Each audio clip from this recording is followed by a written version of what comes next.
Welcome to Deepika ma'am kitchen. ಎಲ್ಲರಿಗೂ ನಮಸ್ಕಾರ. ನಾನು ಪವಿತ್ರ. ಇವತ್ತಿನ ಸ್ಪೆಷಲ್ ರೆಸಿಪಿ ಗೀ ರೈಸ್. ಮನೆಯಲ್ಲೇ ಈಸಿಯಾಗಿ ಸಿಂಪಲ್ಲಾಗಿ ಬೆಳಿಗ್ಗೆ ತಿಂಡಿಗೆ ಮಾಡ್ಕೋಬೋದು. ಒಂದು ಕುಕ್ಕರ್ನ ಇಟ್ಕೊಂಡು ಅದಕ್ಕೆ 1 ಬೌಲಷ್ಟು ಎಣ್ಣೆನ ಹಾಕೋತಾ ಇದ್ದೀನಿ. ನೀವು ಎಣ್ಣೆ ಬದಲು ತುಪ್ಪನೇ ಯೂಸ್ ಮಾಡ್ಬೋದು. 1-2 ಸ್ಪೂನಷ್ಟು ತುಪ್ಪ ಹಾಕ್ಕೊಂಡಿದ್ದೀನಿ. ಸ್ವಲ್ಪ ಕಲ್ಲುವು, ಒಂದು 4-5 ಪೀಸು ಲವಂಗ, 1-2 ಪೀಸ್ ಚಕ್ಕೆ, ಮರಾಠಿ ಮೊಗ್ಗು 3, ಅನಾನಸು 1-2, ಏಲಕ್ಕಿ 2, ಪಲಾವ್ ಎಲೆ 3, ಒಂದು ಅರ್ಧ ಸ್ಪೂನಷ್ಟು ಸೋಂಪನ್ನು ಹಾಕ್ಕೊಂಡು ಚೆನ್ನಾಗಿ ಫ್ರೈ ಮಾಡ್ಕೊತಾ ಇದ್ದೀನಿ ಎಣ್ಣೆಯಲ್ಲಿ. 1-2 ನಿಮಿಷ ಫ್ರೈ ಮಾಡಿಕೊಂಡ್ರೆ ಸಾಕು.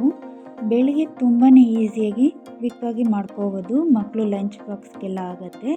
ಇವಾಗ ಫ್ರೈ ಆಗಿದೆ. 2 ಈರುಳ್ಳಿನ ಕಟ್ ಮಾಡಿ ಇಟ್ಕೊಂಡಿದ್ದೆ ಉದ್ದುದ್ದಕ್ಕೆ, ಅದನ್ನು ಹಾಕ್ಕೊಂಡು ಚೆನ್ನಾಗಿ ಫ್ರೈ ಮಾಡ್ಕೋಬೇಕು. ಫ್ರೈ ಮಾಡ್ಕೊಂಡಿದ್ದಾದಮೇಲೆ ಒಂದು ಸ್ವಲ್ಪ ಹಸಿಮೆಣಸಿನ್ಕಾಯಿನ ಕಟ್ ಮಾಡಿ ಹಾಕೋತಾ ಇದ್ದೀನಿ. ನಿಮಗೆ ಖಾರಕ್ಕೆ ಎಷ್ಟು ಬೇಕೋ ಅಷ್ಟನ್ನು ಹಾಕ್ಕೊಳ್ಳಿ. ನಾನು ಒಂದು 6-7 ಹಸಿಮೆಣಸಿನ್ಕಾಯಿನ ಉದ್ದುದ್ದ ಕಟ್ ಮಾಡಿ ಹಾಕ್ಕೊಂಡಿದ್ದೀನಿ. ಗೀ ರೈಸ್ ಅಂತೂ ತುಂಬಾ ಚೆನ್ನಾಗಿ ಬರುತ್ತೆ. ನಾವು ಮದುವೆ ಮನೆಗಳಲ್ಲೆಲ್ಲ ತಿಂತೀವಲ್ಲ, ಅದೇ ರೀತಿ ಇರುತ್ತೆ. ನೀವು ಒಂದ್ಸಲ ಟ್ರೈ ಮಾಡಿ. ಈಗ ಈರುಳ್ಳಿ ಫ್ರೈ ಆಗಿದೆ. ನಾನು ಬಟಾಣಿನ ಓವರ್ ನೈಟ್ ನೆನೆಸ್ಕೊಂಡಿದ್ದೆ. 1 ಬೌಲಷ್ಟು ಬಟಾಣಿನ ಹಾಕ್ಕೊಂಡು ಚೆನ್ನಾಗಿ ಫ್ರೈ ಮಾಡ್ಕೊತಾ ಇದ್ದೀನಿ. ಬಟಾಣಿ ಚೆನ್ನಾಗಿ ಫ್ರೈ ಆದಮೇಲೆ 1-2 ಸ್ಪೂನಷ್ಟು ಶುಂಠಿ ಬೆಳ್ಳುಳ್ಳಿ ಪೇಸ್ಟ್ನ ಹಾಕ್ಕೊಂಡು ಅದನ್ನು ಕೂಡ ಚೆನ್ನಾಗಿ ಫ್ರೈ ಮಾಡ್ಕೋಬೇಕು. ಅದರಲ್ಲಿರೋ ಹಸಿ ವಾಸನೆ ಎಲ್ಲ ಹೋಗಬೇಕು, ಆ ಥರ ಫ್ರೈ ಮಾಡ್ಕೊಳ್ಳಿ. ಸ್ವಲ್ಪ ಗೋಡಂಬಿನೂ ಕೂಡ ಹಾಕ್ಕೊಂಡಿದ್ದೀನಿ. ನಿಮ್ಮ ಹತ್ರ ಇದ್ದರೆ ಹಾಕ್ಕೊಳ್ಳಿ, ಇಲ್ಲಾಂದರೆ ಸ್ಕಿಪ್ ಮಾಡ್ಕೊಳ್ಳಿ. ಗೋಡಂಬಿ ಹಾಕೋದ್ರಿಂದ ತುಂಬ ಟೇಸ್ಟ್ ಚೆನ್ನಾಗಿರುತ್ತೆ ಗೀ ರೈಸು. 1 ಕಪ್ಪಷ್ಟು ಪುದೀನ, 1 ಕಪ್ಪಷ್ಟು ಕೊತ್ತಂಬರಿ ಸೊಪ್ಪನ್ನ ಹಾಕ್ಕೊಂಡು ಚೆನ್ನಾಗಿ ಬಾಡಿಸ್ಕೊತಾ ಇದ್ದೀನಿ. ನೀವು ನೋಡ್ತಾ ಇರ್ಬೋದು ಯಾವ ರೀತಿ ಕಾಣಿಸ್ತಾ ಇದೆ ಅಂತ. ಚೆನ್ನಾಗಿ ಬಾಡಿಸ್ಕೊಂಡಿದ್ದಾದಮೇಲೆ ನಾವು ಅಕ್ಕಿನ ಅರ್ಧ ಗಂಟೆ ನೆನೆಸಿಟ್ಕೊಂಡಿದ್ದೆ. ಚೆನ್ನಾಗಿ ವಾಶ್ ಮಾಡಿ ಅರ್ಧ ಗಂಟೆ ನೆನೆಸಿಟ್ಕೊಂಡಿದ್ದೆ. ಅದನ್ನು ಕೂಡ ಹಾಕ್ಕೊಂಡು ಚೆನ್ನಾಗಿ ಫ್ರೈ ಮಾಡ್ಕೋಬೇಕು. 1-2 ಸೆಕೆಂಡ್ ಫ್ರೈ ಮಾಡ್ಕೊಂಡ್ರೆ ಸಾಕು. ಈ ರೀತಿ ಮಾಡೋದ್ರಿಂದ ಅನ್ನ ಉದುದ್ರಾಗಿ ಬರುತ್ತೆ, ಅಂಟ್ಕೊಳ್ಳೋದ್ರಿಲ್ಲ.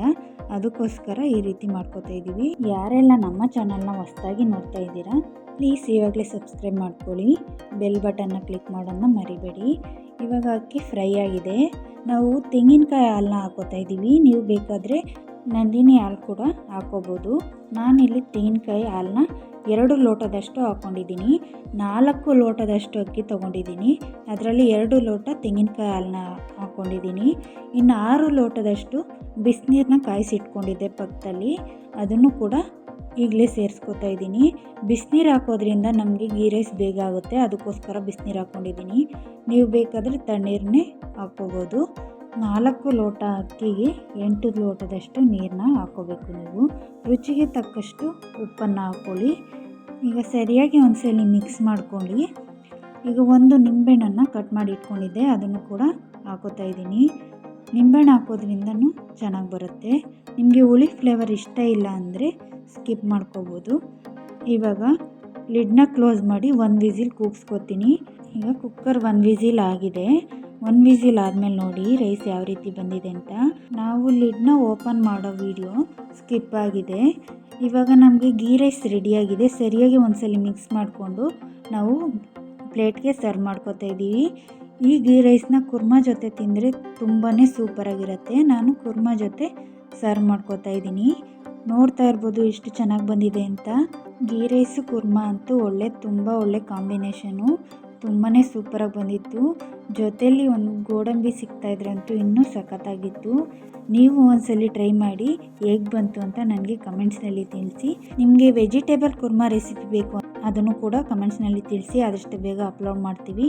ಈ ವಿಡಿಯೋ ನಿಮಗೆ ಇಷ್ಟ ಆಗಿದ್ರೆ ಲೈಕ್ ಮಾಡಿ, ಶೇರ್ ಮಾಡಿ, ಸಬ್ಸ್ಕ್ರೈಬ್ ಮಾಡ್ಕೊಳ್ಳಿ. ನೆಕ್ಸ್ಟ್ ವಿಡಿಯೋದಲ್ಲಿ ಸಿಗ್ತೀನಿ. Thanks for watching.